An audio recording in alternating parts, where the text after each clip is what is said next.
Thanks, Corinne, and thanks for setting all this up. Just quick show of hands, who has been on the other public health calls about, the public health orders and COVID and whatnot that the chamber, Sue's been on? Anyone else? Okay. Sorry, Sue, we're going to run through some of this stuff. Feel free to check email if you want for 5 minutes or so. But for everyone else, well, actually, let me just get into the presentation here. Match my words with the images. So, City of Boulder, Boulder Chamber, and Boulder County Public Health and PACE got together last week, I guess, and we're talking about the need for additional support for thrift shops in this time, of COVID, and also in general in regards to the circular economy goals that the City of Boulder and Boulder County share. So that was sort of the genesis of this call. Today, well, we hope that this is the first of what we hope will be regular conversations. As mentioned, City of Boulder, PACE are both refocusing on the circular economy, and we'll go into what that is if folks are a little unfamiliar with that term. But what it is what you're doing. Thrift stores are definitely the original implementers of the circular economy, and we want to, as we are growing our program and support in those areas, we want to make sure that we're supporting you all, and we're learning from you, because we're hoping to replicate, the successful models that you've had going for decades in other areas of the economy. And then we're hoping to create an opportunity for peer-to-peer sharing. But today, being the times we live in, we wanted to start off with an update on the public health orders, the status of COVID in Boulder County, and any questions you have, regarding specifically, how to navigate this as a thrift shop, before talking a little bit about circular economies. So I'm going to run through some slides quick. I think with the small group, feel free to chime in, stop me as I go, or we'll also have time for questions at the end, whichever you prefer. But heads up, I've given this a lot, so I'm going to go on autopilot, and if you don't stop me, I probably won't pause. So feel free to stop me as we go. So timeline in terms of public health, as everyone knows, we are under safer at home. We are under face covering orders. On June 12th, there was a spike, the start of a spike of cases in Boulder County. We'll talk a little bit more about that. But what that did mean is we were looking at requesting a variance from the state to loosen things up a little bit more and simplify the orders. That is now off the table until the case counts go back down. Oh, and I'm not even sharing my screen. That's right. Thank you, Sandy. How about that? Perfect. June 19th, the state came out with their 7th revised safer at home order.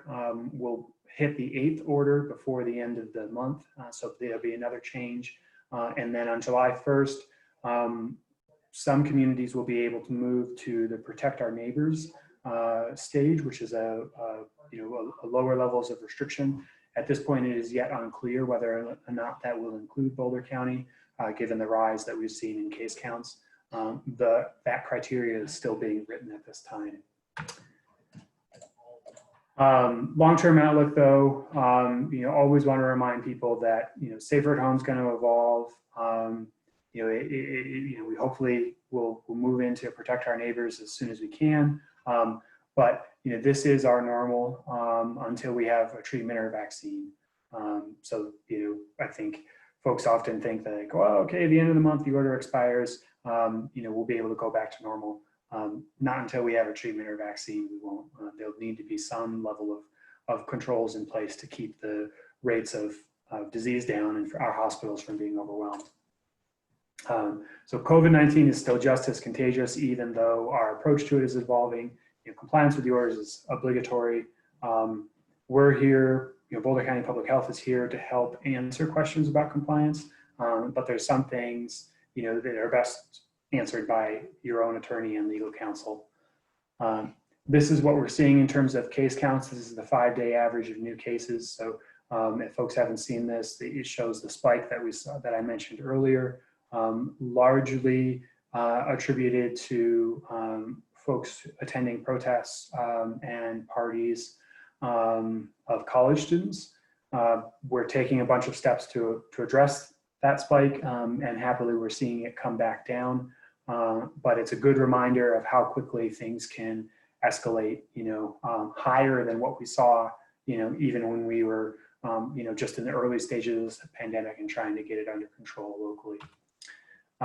In terms of workplace or outbreaks at workplaces, right now we have 3 active outbreaks at workplaces, which is, I think, a good reminder that this can happen to any of us at our businesses.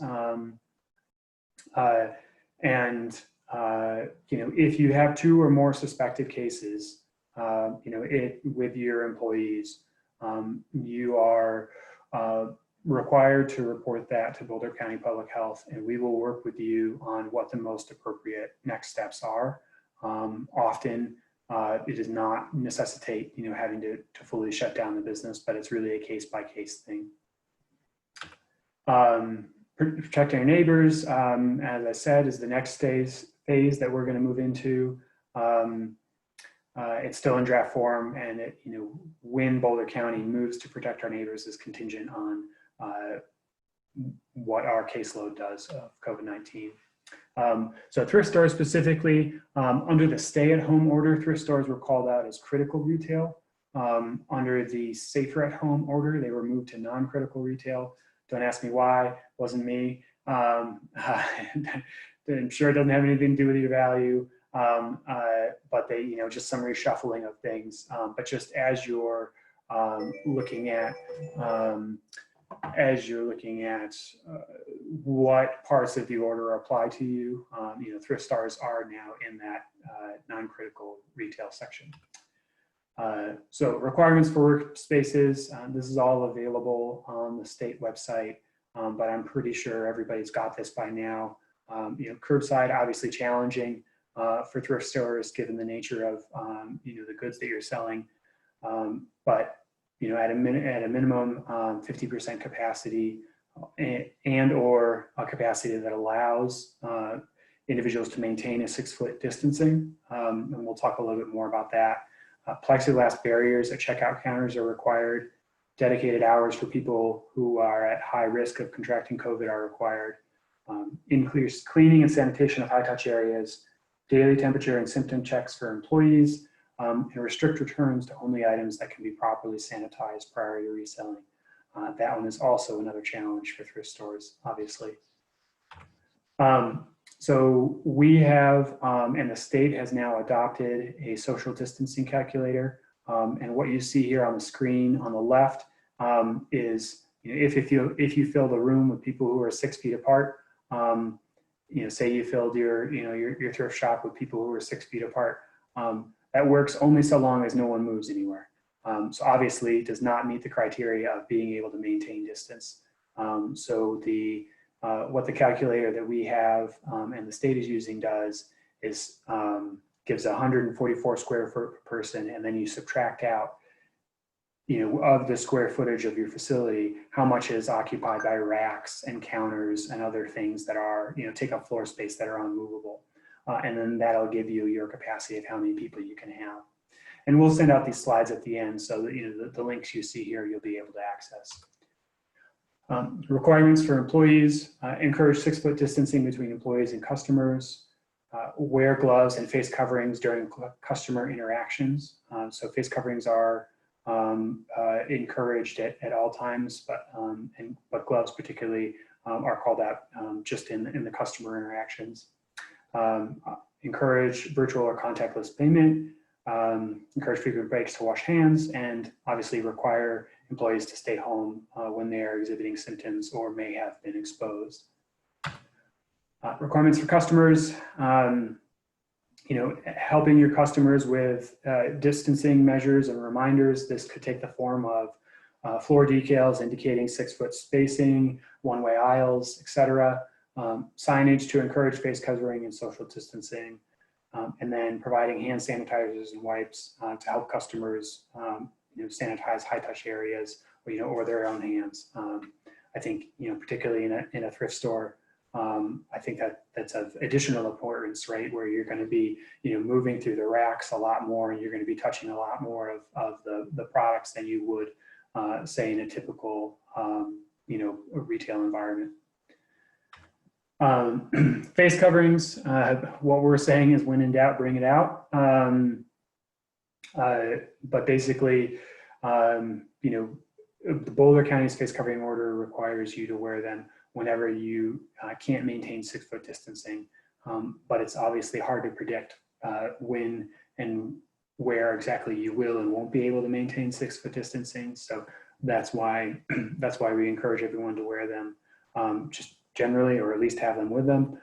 There are different face covering orders across the county. So Boulder County's order obviously covers the whole county, and then Superior, Louisville, Erie, Lafayette, I think all have their own face covering orders, which can be a bit confusing. The links here on this slide show the differences between the different county and city face covering orders in a pretty simple way. So we'll send that out and you can access that.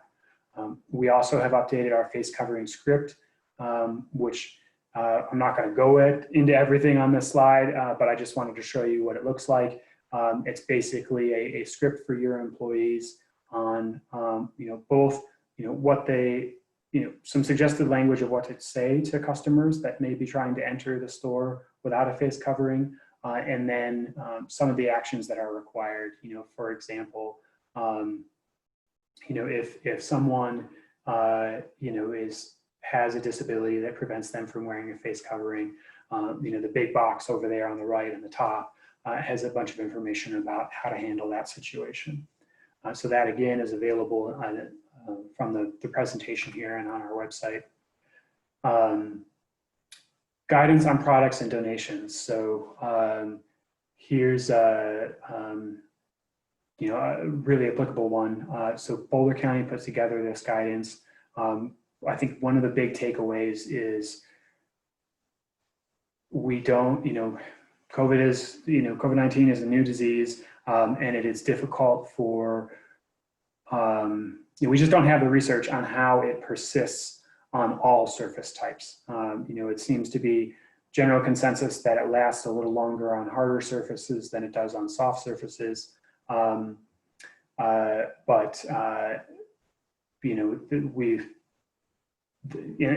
CDC came out with some guidance recently that said, it doesn't last quite as long as we thought it did.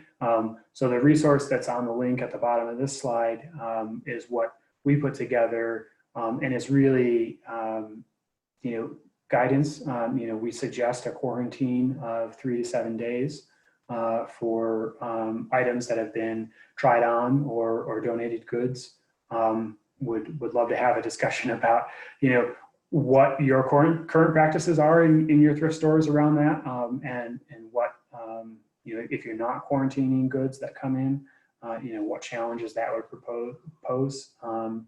We do not encourage steam or UV light disinfection.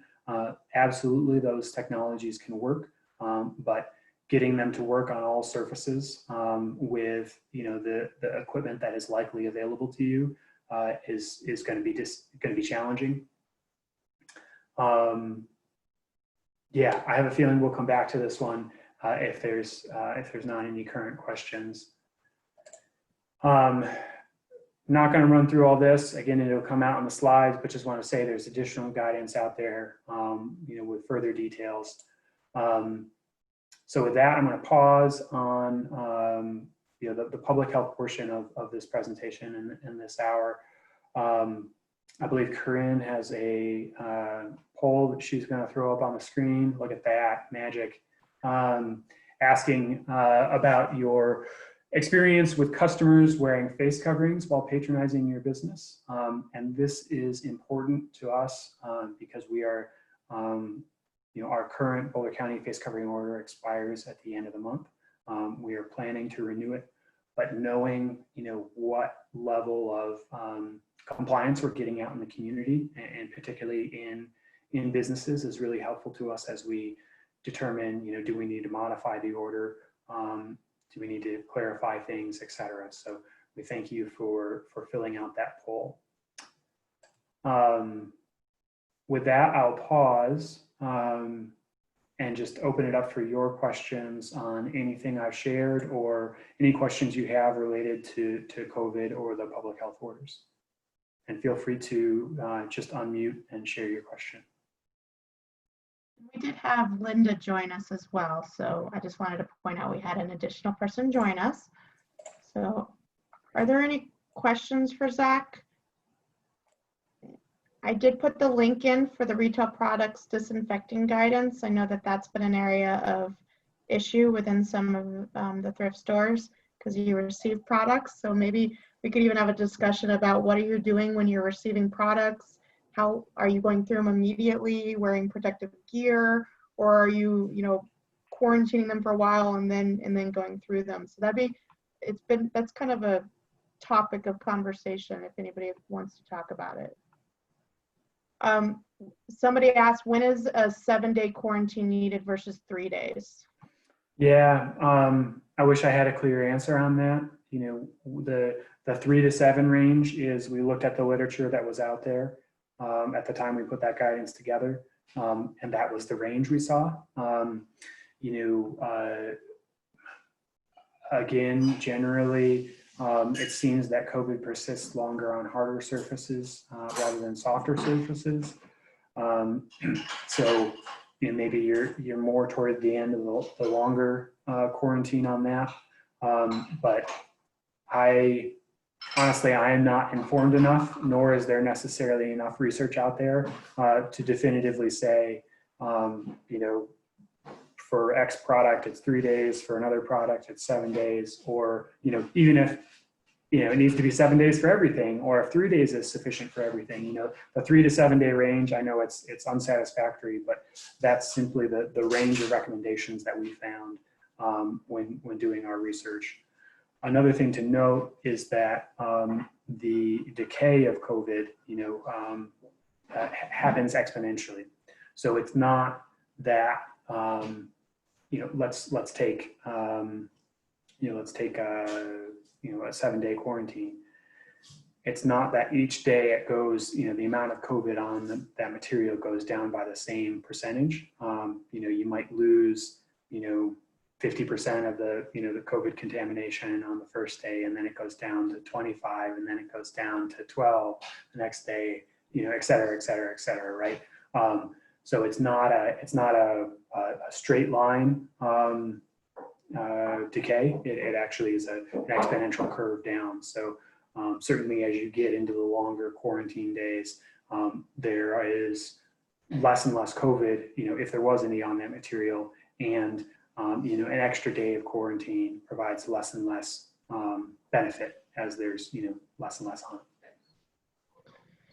So with that, maybe Travis, Jennifer, what are you guys doing at Goodwill when you receive products? Is there maybe a best practice that you've learned that you could share with others, or is there something you're struggling with? Or Sue or Linda or Lynn. Sure. Well, I can speak just from the Goodwill side of things. As we started to reopen all the stores, we were quarantining everything for, I think, 3 days. It was 72 hours. Yeah. Now, we've just had such an influx of donations, and our donation areas were open throughout the stay at home while our stores weren't. So now a lot of stuff is just ending up in or going to our warehouse first. So that time tends to just be more built in as opposed to kind of formalizing, because it's en route and in a warehouse in many cases. But yeah, it's tough to track. I mean, it's not, we're not stamping things with the time that it came in, and it's a moving target in many respects. Are Just you, speaking for True, just as an interjection, we had to rent storage containers to quarantine donations for 5 days, because working for a healthcare organization that serves a very vulnerable population, I have a lot of guidance to try to make people feel more confident. So we're only able to take donations 2 days a week, because once we fill up that Friday container, that's it, and we can't touch it till the following week. So that's what we're doing. We're just doing everything very modified, very slow. and Lynn, did you communicate to the public that you were going to have to reduce your hours for donations? Because I've talked to a lot of the small thrift stores that they were running out of space, so you had to change your hours. What kind of communication did you do for that? We posted on our website. We've been doing social media, emails. We've been trying to keep people informed, because things have just lately, maybe not so much, but things there for a while were changing week to week. When we had to close our store, we made announcements. We changed our outgoing voicemail so people calling would know. We post signs on the doors in case they come when we're not open. So we're trying to get the word out, although we reopened on May 9th when we were able to, and there's still customers coming in today saying, is this the first day that you're open? So one of the things we've struggled with is letting people know, yes, we're here. Yes, you can shop, you know. So Sue, I know you're a little bit of a different product. You're reselling the bikes. You're able to clean those a little bit easier, and I know you're doing a lot of curbside practices.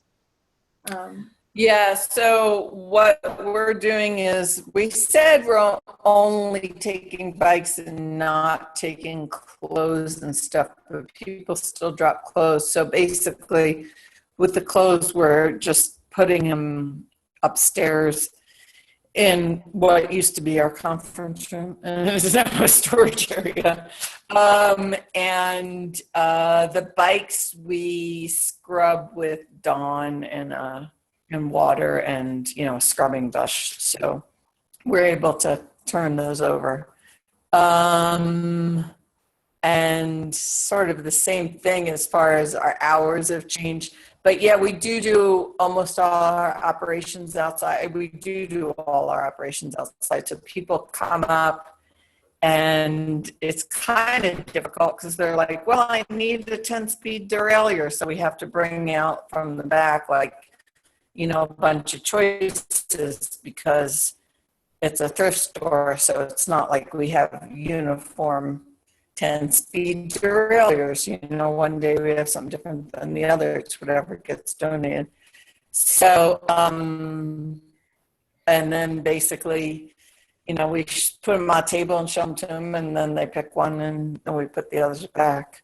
So it's requiring a lot more staffing. The staffing for used parts is really intense. So you know, we're definitely losing money on that, which used to be one of our big money makers.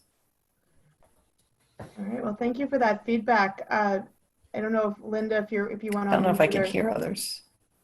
Oh, you're going a little bit in and out, Sue. So you might want to turn your video off now that you're just so that make it easier. I don't know if anybody else wants to share. You know, that do you go through the products when they first come in, you know, wearing protective gear, or do you wait till they're done quarantining before you go through them? I can speak for Art Parts, and we've responded very similarly to True.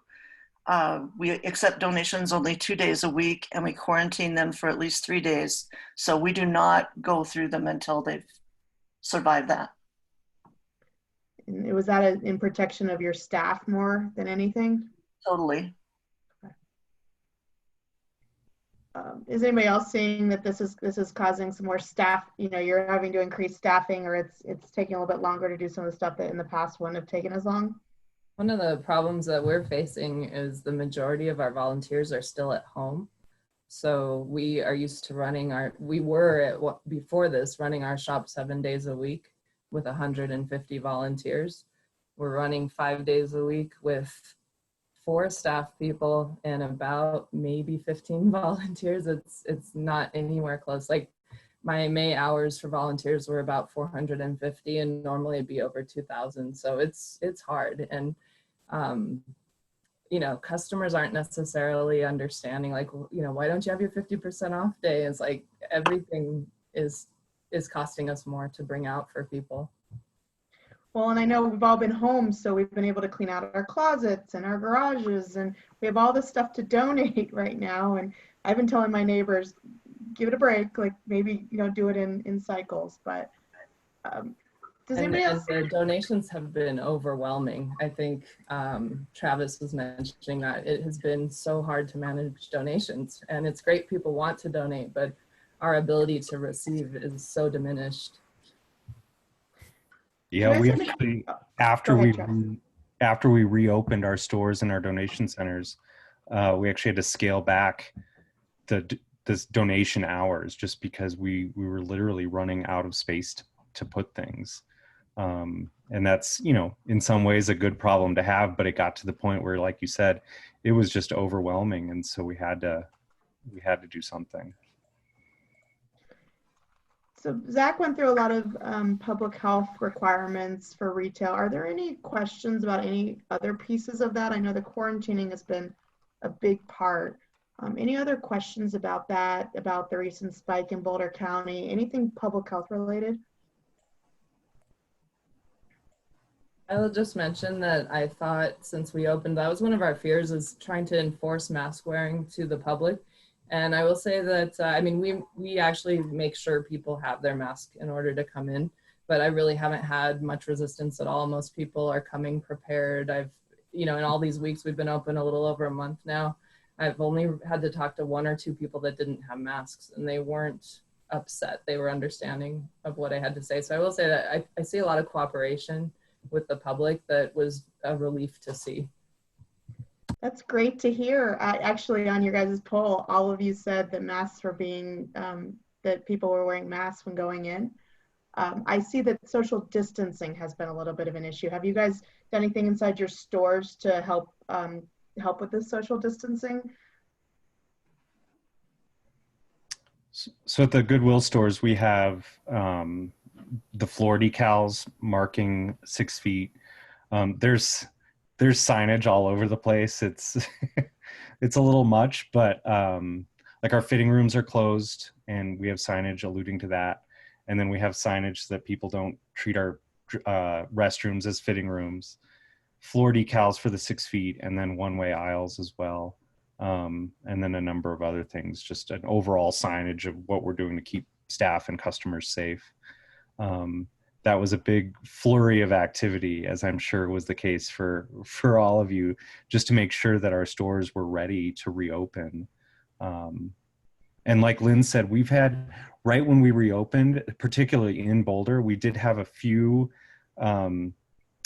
interesting conversations with customers who did not want to wear masks.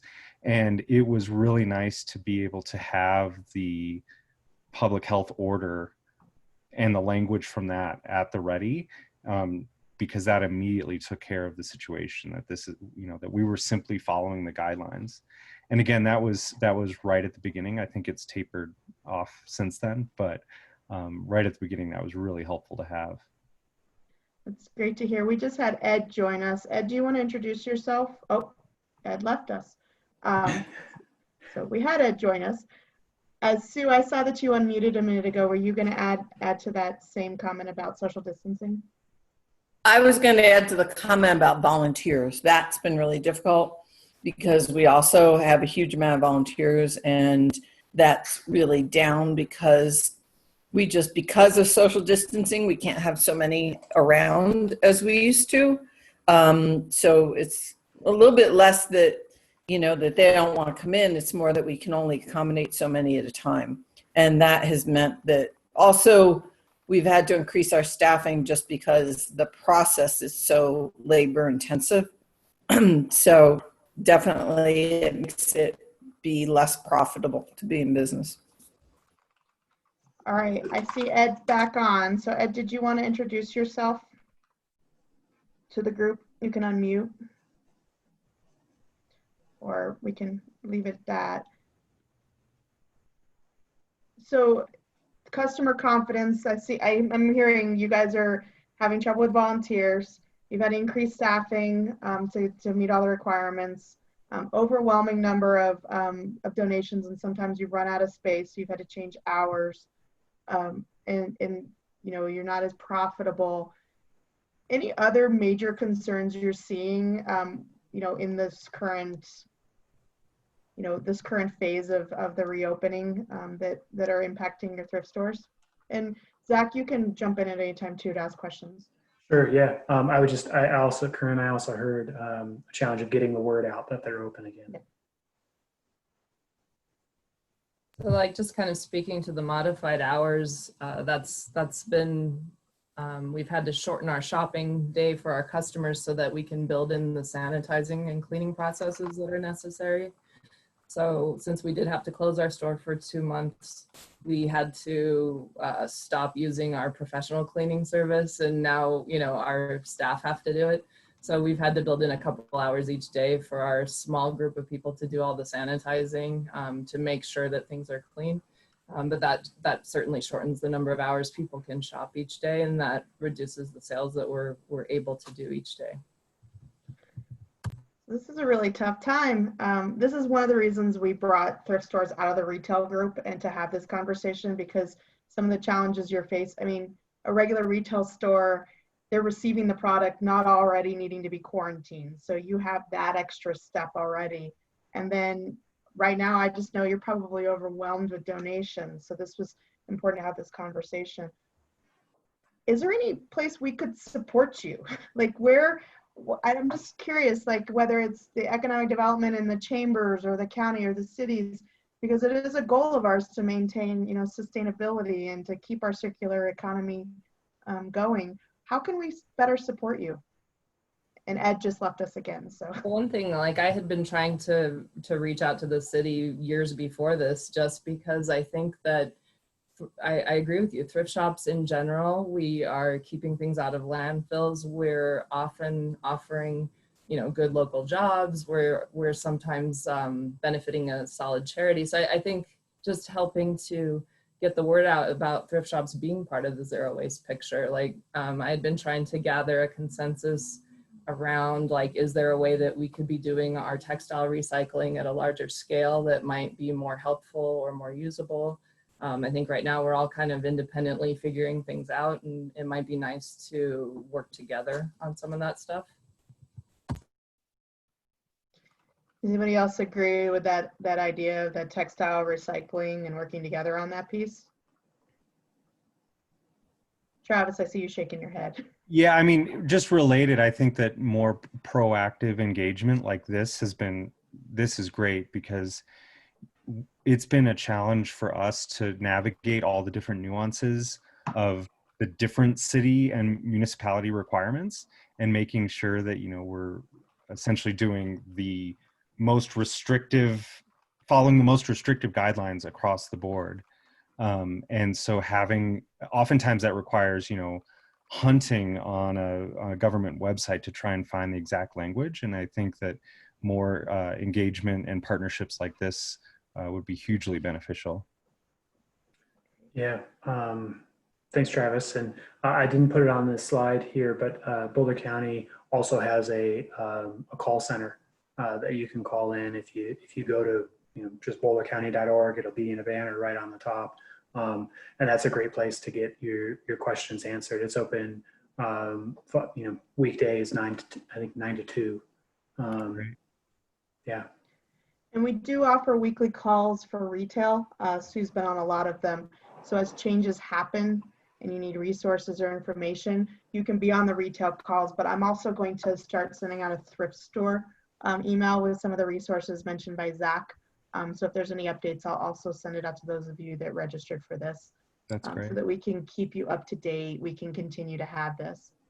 And Zach, you're moving on to the next part? Yeah, I think so.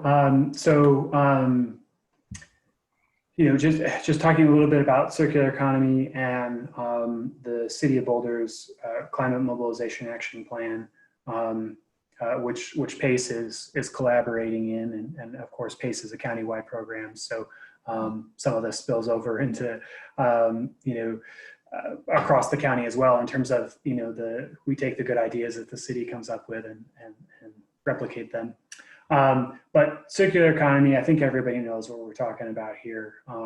But just juxtaposed against a linear economy where we're taking resources, we're making something out of them, we're buying it, and then we're throwing it away.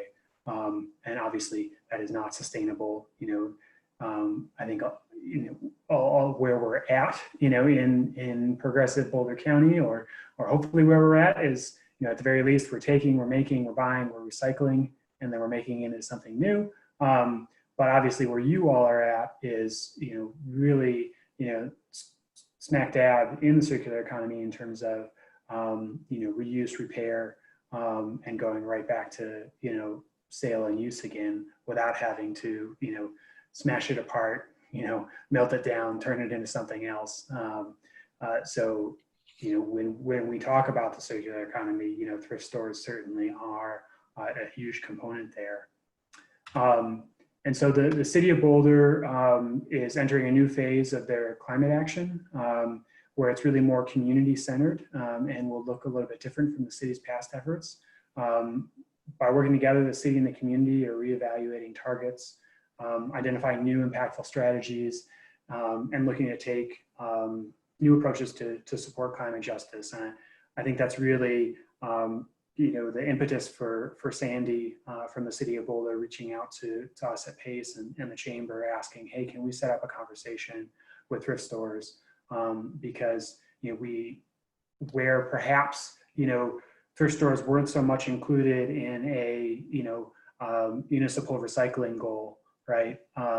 Very much so you are central in a circular economy goal, and so that's again the genesis or impetus for starting these conversations. And hopefully we're here to support you in COVID, but also can continue these conversations on how does Boulder County through the PACE program, City of Boulder, others, the Boulder Chamber, how do we support your businesses that are doing so much towards these circular economy goals? So with that in mind, I think we've hit some of these questions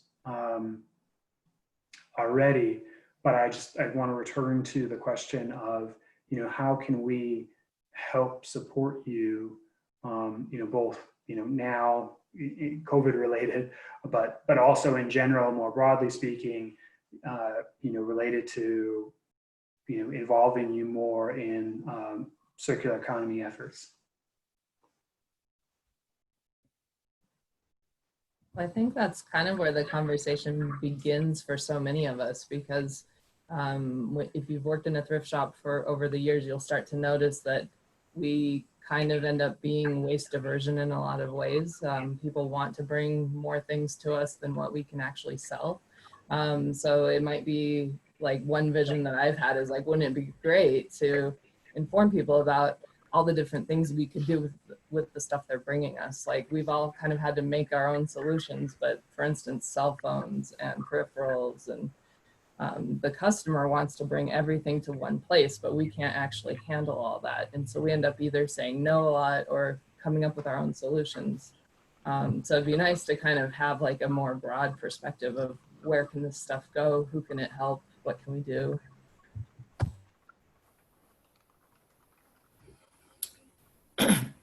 Yeah, I would say in the same, to echo some of that, there are some things that we just can't take, and then we have to pay to recycle them. Tires is a big one. And so people want to drop them off, and then they just actually become a burden on us and an expense. So that would be something that, I don't know, maybe there's some way that the county, considering they run the recycling, can help around that. If the tires come from us, maybe we don't have to pay as much. That would be really helpful.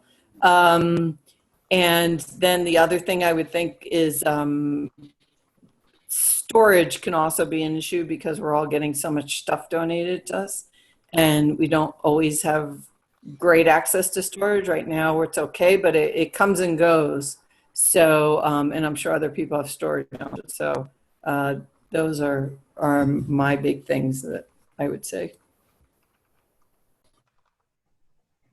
Yeah, I think removing those burdens of the items that we cannot take for whatever reason would help a lot, because at some point, we have to determine does saying no to a particular item outweigh the desire to welcome them back and get those good donations. And so there are some items that even if we list that we don't take, we will take them under normal circumstances, just because we don't want to say no in some cases. But it's always tricky business, because then we do get like bulky TVs and things that we then have to pay to deal with. And so helping to lift some of those burdens would be tremendously helpful. Exactly. Yeah, like another thing is, I've gotten a list of 30 other nonprofits in Boulder that need things that I can't sell. Like what does the shelter need? What does EFA need? But so, that's time consuming and space consuming for us to take these items, get it to the charity. We're often driving our own cars. There's a cost in time as well as resources to all of this zero waste. So it would be nice to feel like there was some support with our zero waste efforts. Yeah, it's all very, very interesting. I've been madly taking notes. I haven't been saying too much, but I'm kind of having this vision of some sort of hub or like a website where just all of the stores could be attached to, where you, Lynn, could go and say, reach out to EFA and say, here, I have a whole bunch of toothbrushes or whatever, I don't know what it is you can't use. And just a one-stop shop for all you guys and for all the different resources and all the different materials. So you guys can say, hey, I have this, do you want this? And just to open up the communication through all of the different organizations. It's just a thought, it just kind of popped into my head. But it sounds like that may not be something that's very difficult to do. So that's an awesome idea too, because sometimes it takes a while for us to even know what an agency needs. It's often just like we hear it on the street, or a volunteer also works at this other place, so. But some of these, go ahead.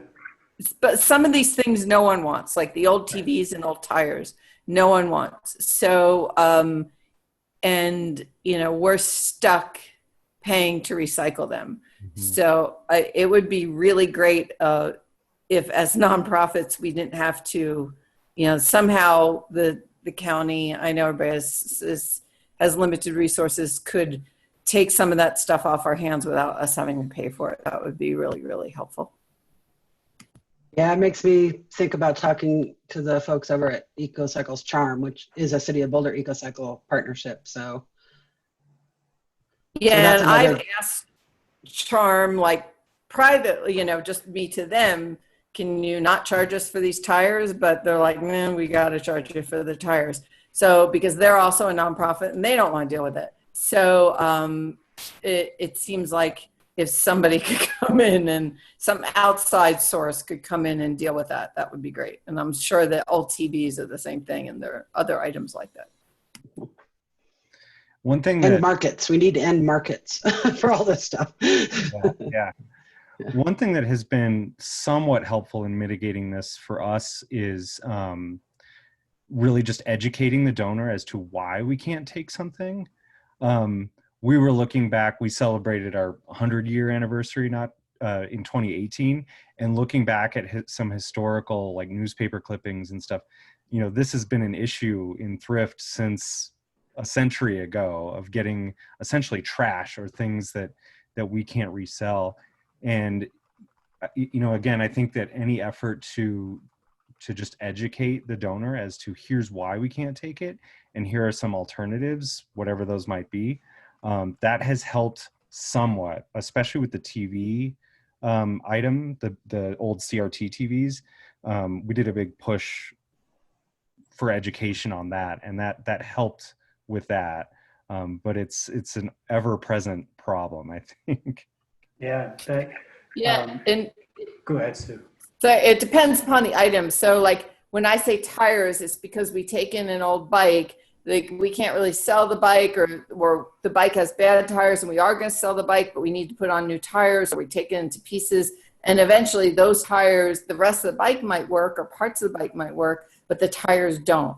And we do recycle a ton of metal, which basically we just have scrappers come and get the metal. So that's creating an economy for those scrappers, and that's great.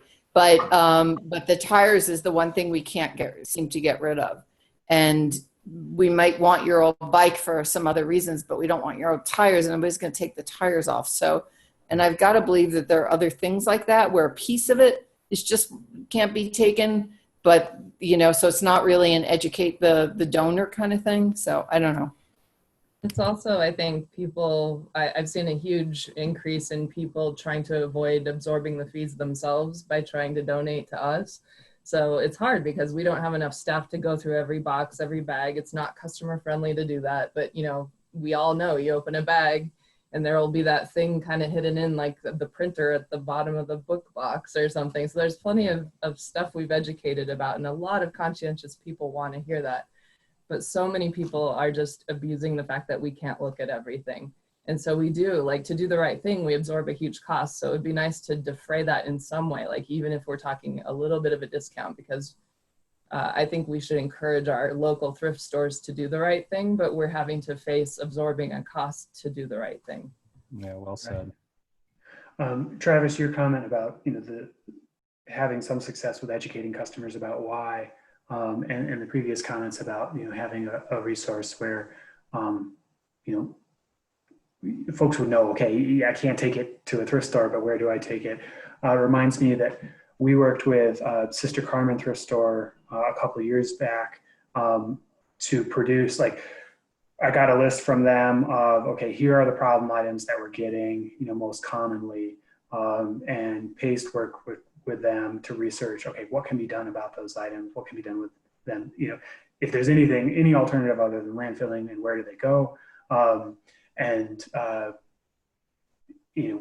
think they had pretty good experience, sharing that document around. And so, as at least one concrete step from today, I would volunteer that service up to any thrift store. If you've got, your lists of problem items, some of them, we all know, the CRT TVs, there's nothing can be done with them. But, for the others, we're happy to help produce, do the research, do the legwork, so you don't have to, and produce a guide that you can share with your customers and your donating public of, okay, sorry, we can't take this, but look, here's the sheet on where you can. There's also EcoCycles A to Z guide, which is a great resource if you're not familiar with it, that has a lot of those answers as well. Well, and just to chime in on the computers and stuff, if you guys are having issues with that, please refer them to us. We have a great program with Dell to where we recycle those. So definitely any of you guys that are getting those computers and the monitors, the printers, we're more than happy to take that at Goodwill. Well, I'm looking at the time now, and I know you had one more question in terms of, when we wanted to hold a next meeting. And I guess, so I'm launching another poll. I heard that this might be a tough hour for thrift stores. So the idea is to continue the conversation. It may be around the public health piece, but there are other items that came up today that I'm sure that City of Boulder and Boulder County would like to continue talking about. So I've put in, you can select more than one, I believe. And while you're filling out the times, if folks just want to share, would every week be useful, valuable to you? Every 2 weeks, once a month, once a quarter? I don't know what you had in mind, Sandy, as well.